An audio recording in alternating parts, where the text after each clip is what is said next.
Hi friends, welcome back. तो देखते हैं, सदन में भड़के मोदी ने पूरी कांग्रेस की उधेड़ दी बखियां, सुनते रह गए राहुल गांधी। मोदी स्पीच। चलो देखें, वीडियो शुरू करते हैं। वीडियो शुरू करने से पहले अगर आप चैनल पर नए हो और आपने अभी तक सब्सक्राइब नहीं किया तो जल्दी से पहले सब्सक्राइब के बटन और बेल आइकन को क्लिक कर लो ताकि आपको हमारे सारे न्यू वीडियोस के नोटिफिकेशन मिल जाएं जैसे हम अपलोड करें। अगर आपको वीडियो पसंद आता है प्लीज लाइक एंड शेयर। चलिए शुरू करते हैं। और दूसरे दो चैनल्स उनको भी सब्सक्राइब कर लेना, लिंक्स है डिस्क्रिप्शन बॉक्स में, वहां पे भी रिक्वेस्टेड आपके वीडियोस आ रहे हैं। और मजे की बात है, मुझे पता चला कि मोदी जी दिल्ली आए, दिल्ली में कहाँ, आरके पुरम, वहां पे लोगों से मिलने और पता नहीं शायद स्पीच भी दी होगी, वहां पे आए हुए थे।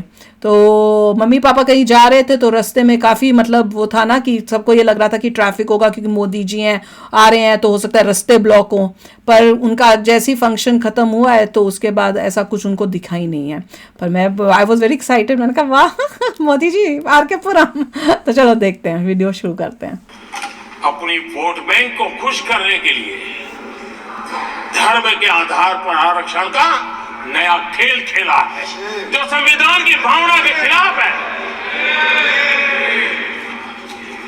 इतना ही नहीं, दे भी दिया कुछ जगह पे और सुप्रीम कोर्ट से झटके लग रहे हैं। और इसलिए अब दूसरे बहाने से बहाने बता रहे हैं, ये करेंगे वो करेंगे। मन में साफ है, धर्म के आधार पर आरक्षण देना चाहते हैं, इसलिए खेल खेले जा रहे हैं। संविधान निर्माताओं के भावनाओं पर गहरी चोट करने का यह निर्लज्ज प्रयास है। आदरणीय सभापति जी, आदरणीय सभापति जी, हो गए शुरू। मोदी जी पानी पी रहे, अभी पी लेती हूँ। आदरणीय सभापति जी, एक गलत और विषय, ये तरीका ठीक नहीं। आपके नेता ने बोला, आपने बोला, दोबारा बात मत करो। इसकी भी मैं चर्चा करना चाहता हूं। और वो ज्वलंत विषय समान नागरिक संहिता, यूनिफॉर्म सिविल कोड। ये भी संविधान सभा के ध्यान बाहर नहीं था। संविधान सभा ने यूनिफॉर्म सिविल कोड को लेकर के लंबी चर्चा की, गहन चर्चा की, और उन्होंने बहस के बाद निर्णय किया कि अच्छा होगा कि जो भी सरकार चुन करके आए वो उसका निर्णय करे और देश में यूनिफॉर्म सिविल कोड लागू करे। कर दो। ये संविधान सभा का आदेश था। और बाबा साहब आम्बेडकर ने कहा था, कल से कर दो। जो लोग संविधान को समझते नहीं है, देश को समझते नहीं है, तो सत्ता भूख सेवा कुछ बड़ा नहीं है। बहुत दुखी है, मैं भी ऐसी करती हूँ। बाबा साहब ने क्या कहा था? बाबा साहब ने कहा था, धार्मिक आधार पर बने। ये मैं बाबा साहब की बात कर रहा हूं, इतना वीडियो कट करके घुमाना मत। आदरणीय सभापति जी, बाबा साहब ने कहा था, धार्मिक आधार पर बने पर्सनल लॉ को खत्म करने की बाबा साहब ने जोरदार वकालत की थी। बिल्कुल ठीक है। उस समय के सदस्य के मुंशी जी ने कहा था, समान नागरिक संहिता को राष्ट्र की एकता और आधुनिकता के लिए अनिवार्य बताया था।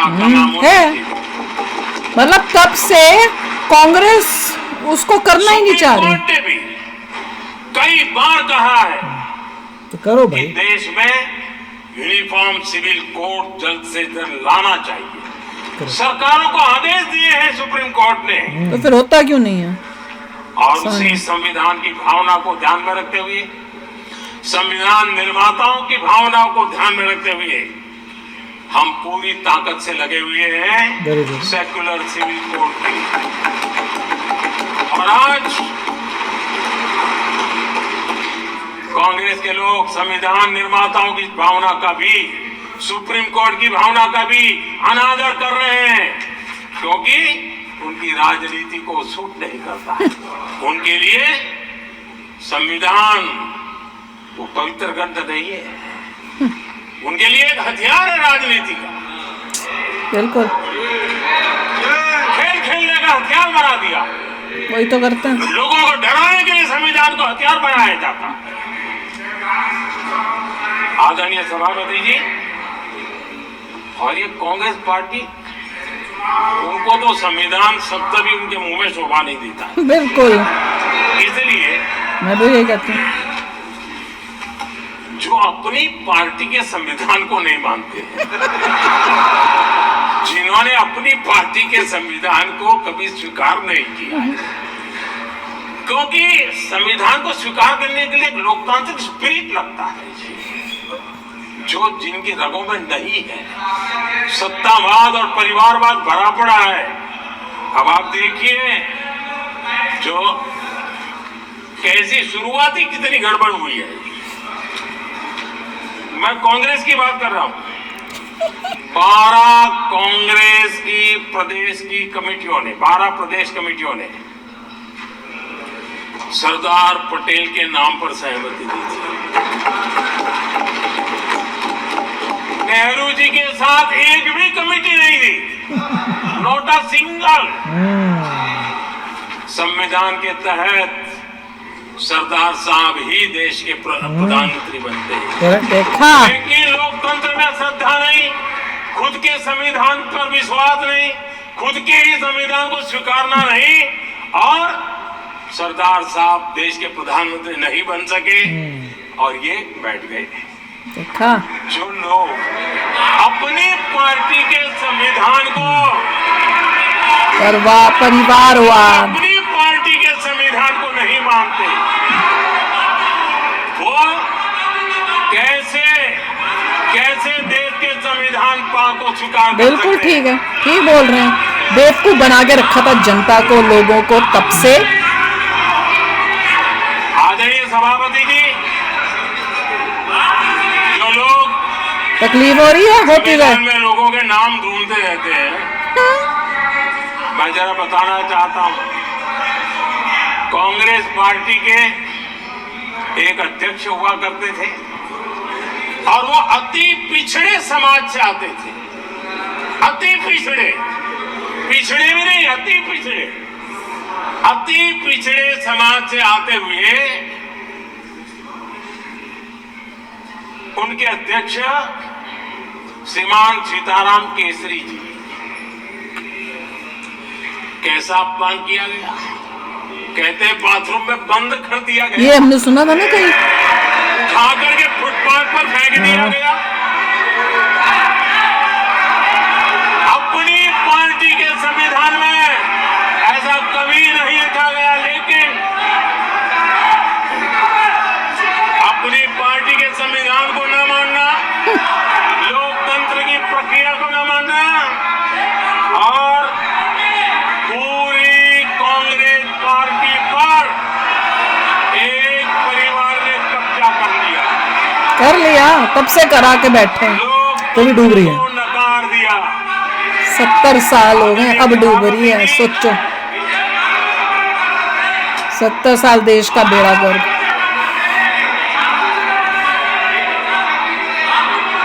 उनको बड़ी तकलीफ हो रही है, बेचारे बरनौल भेजे ने। क्या बोलना ठीक नहीं है। आप जब सदन के नेता बोल रहे हैं तो सदन की मर्यादा को रखो। सभापति जी, बनाओ। तीनों ने परंपरा। संविधान के साथ खिलवाड़ करना, संविधान के स्पिरिट को तहस तहस करना, ये कांग्रेस की रगों में रहा है। हमारे लिए संविधान, उसकी पवित्रता, उसकी शुचिता हमारे लिए सर्वोपरि है। और ये शब्दों में नहीं है, जब जब हमें कसौटी पर कसा गया है, हम तब करके निकले हुए लोग हैं। मैं उदाहरण देना चाहता हूं। 1996 में सबसे बड़े दल के रूप में भारतीय जनता पार्टी जीत करके आई, सबसे बड़ा दल था। और राष्ट्रपति जी ने संविधान की भावना तहत सबसे बड़े दल को प्रधानमंत्री के शपथ के लिए बुलाया और 13 दिन सरकार चली गई। वही अगर हमें संविधान के स्पिरिट के प्रति हमारा भावना न होती तो हम भी ये बांटो वो बांटो, ये दे दो वो दे दो, इसको डेप्यूटी पीएम बना दो, इसको ठिकना बना दो, हम भी सत्ता सुख भोग सकते थे। लेकिन अटल जी ने सौदेबाजी का रास्ता नहीं चुना, तभी तो गहत संविधान के सम्मान का रास्ता चुना। बिल्कुल ठीक बोल रहे हैं मोदी जी। पर जनता ऐसी भोली, जो मैं आप बोल रही हूँ उसको समझ लेना, भोली का मतलब क्या है, जो अभी भी उनकी आंखें खुलती नहीं है। इतने लोग हैं उस टाइप के कि उनको इतने दिमाग नहीं है कि ये सब देख के भी देखें कि कौन सी पार्टी को देश हित के लिए काम करेगी और कौन सी नहीं कर रही। अब पूरा बता दिया ना, नेहरू का पूरी स्टोरी बताई। कितनी शर्म की बात है कि ऐसा कुछ करना, और जब पूरी दुनिया देख रही है, देश देख रहा है, उसके बावजूद ये होना बहुत जरूरी था कि ये सांसद टीवी में आके ये सब बात करते हैं। मोदी जी देश को जगाते हैं, बताते हैं रियलिटी क्या थी, वरना पता नहीं होगा किसी को। किसी को क्या पता, बच्चे चाचा नेहरू जी को चूज नहीं किया था कमेटी ने किसी, ये किसी ने बताया कभी? कहीं पे बुक्स में लिखा हुआ था सरदार पटेल बनने चाहिए थे अकॉर्डिंग टू प्रोसेस, या नहीं बनाया। क्यों भाई? लालच था। वही बता रहे मोदी जी, बाबा रिमाइंड कराते हैं कि तुम्हारी नींव जो है बेसी पार्टी का खराब है। एग्जैक्टली। कॉन्स्टिट्यूशन की बात करते हो, अपना तुम कर नहीं सकते फॉलो, देश का क्या फॉलो करोगे? जो रूल्स ही नहीं फॉलो कर सकते वो देश के लिए क्या? यूसीसी बहुत जल्दी आना चाहिए। वो सुन के पता लग रहा है, कह रहे हैं काम चल रहा है। मोदी जी की अटेंशन पूरी, और है भी बहुत इंपॉर्टेंट। देश को अगर बचाना है ना तो वो आना बहुत जरूरी है, और जल्द से जल्द आना जरूरी है। पता नहीं आप लोगों को ये रियलाइज होता है कि नहीं, पर यहाँ बैठे हुए हमें रियलाइज होता है देश की न्यूज सुनकर और जो हो रहा है उसको देख। एक लॉ होगा, डजंट मैटर आपका रिलीजन क्या है, कुछ चीजों में एक ही लॉ है, दैट्स इट। उसको इंडियन बोलते हैं। बिल्कुल, ये यूसीसी का मतलब है, इंडियन है तो ये लॉ लगेंगे, डजंट मैटर रिलीजन क्या है। बहुत अच्छा, बहुत मिसयूज किया है कांग्रेस ने, बहुत मिसयूज किया अपने पावर में। अगर वो कहता है मैं इंडियन हूं तो ये लॉ तुम पे अप्लाई करते हैं, रिलीजन क्या है, doesn't matter, that is a law. और जल्द से जल्द आना चाहिए, जितना जल्दी आ जाए उतना अच्छा होगा। तो चलो यार, आप भी शेयर करना अपने थॉट्स। चलते हैं, मिलेंगे नेक्स्ट वीडियो में बहुत ही जल्द। Till then take care and bye bye. तो अगर आप मेरे इस चैनल पे नए हो तो जल्दी से सब्सक्राइब के बटन को हिट करो और बेल आइकन को क्लिक करो, ताकि आपको मेरा जब नया वीडियो मैं लगाऊं आपको उसके बारे में जल्दी से पता चल जाए।